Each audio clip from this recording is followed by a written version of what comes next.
All right, let's talk about Christopher Nolan's Memento. In this explainer, we're not just going to watch it, we're going to deconstruct it. And forget about the famous reverse timeline for a second, because everyone talks about that.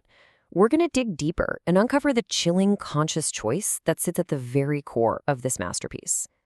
You know, this line from our protagonist, Leonard Shelby, it's so much more than just dialogue.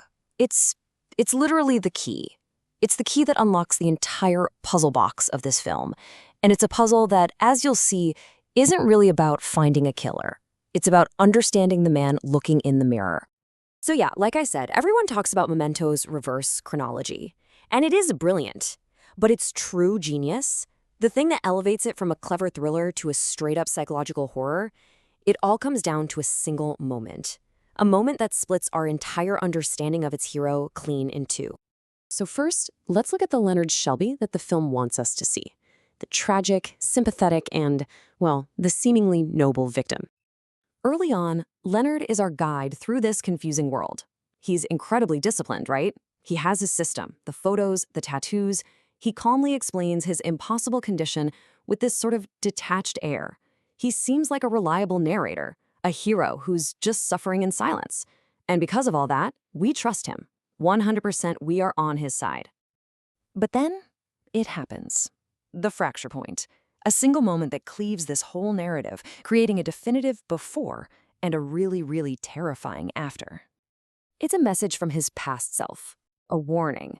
And it's a warning that he is actively choosing to ignore while he's on the phone. Now, this isn't just another clue in the mystery. No way. This is a clue about the man himself. As soon as that phone hangs up, it feels like the lens we've been viewing Leonard through just completely shatters.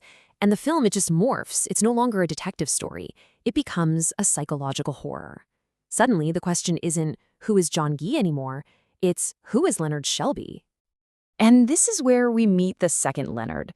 A Leonard who isn't seeking truth, but is a man who is actively and brilliantly manufacturing his own reality. And just look at this stark contrast. The man we thought was a victim just trying to find justice, he's revealed to be an architect, desperate to find a purpose. The reliable guide we trusted, he's actually a master of self-deception. He's not controlled by his system. He actively manipulates it to create a world that he can actually live in. He's not a prisoner of his condition, he is a prisoner of his own will. You know, after that phone call, the whole facade just crumbles. We watch Natalie just weaponize his memory loss against him with almost no effort. We see him accidentally murder Jimmy Grants, and you see that flash of pure panic when he realizes his precious system has failed him. And then comes the big one. The core stories he tells himself begin to completely unravel. And this is just, wow. This is where Leonard's entire moral foundation, the story of Sammy Jenkins, is revealed to be a projection. It's his own unbearable trauma repurposed. Sammy wasn't the one with a wife who died from an insulin overdose. Leonard was. And it was Leonard who administered the dose. And then Teddy drops the final nail in the coffin of this heroic quest. The real John Gee, Leonard already found him and killed him over a year ago. His whole hunt isn't a single mission.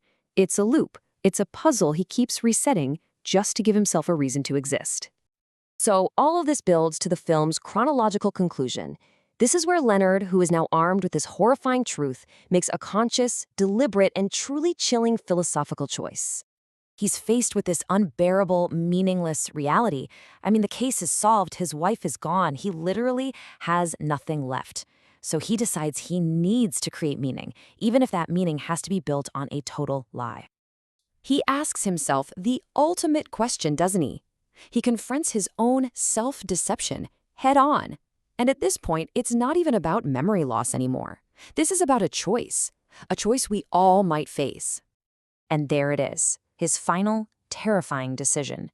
He looks at Teddy's license plate, he writes down fact 6, don't believe his lies, and he turns his only connection to the truth into the next John Gee. He creates a brand new puzzle, a new monster to hunt, just so he can go back to being the hero of his own story. And that's where Memento leaves us. It was never just a story about a man who can't make new memories. It's a story that forces all of us to look in our own mirrors and ask, what comforting lies do we tell ourselves to be happy? What realities do we construct just so we can keep moving forward?